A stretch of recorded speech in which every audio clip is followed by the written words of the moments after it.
Okay, this is a kind of stress test for an off-grid solar setup. It's just in its testing phase right here before it gets shipped off to a customer.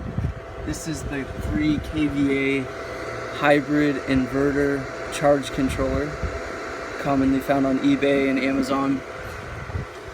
And it is hooked up to 430 amp hour batteries. It is quite warm out.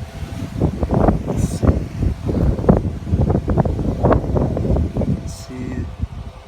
Okay, so the batteries are 123 degrees. Ambient is 114. Here's our step down transformer. It is 117. Okay, we're gonna get it ready to fire up. Inverter on, and now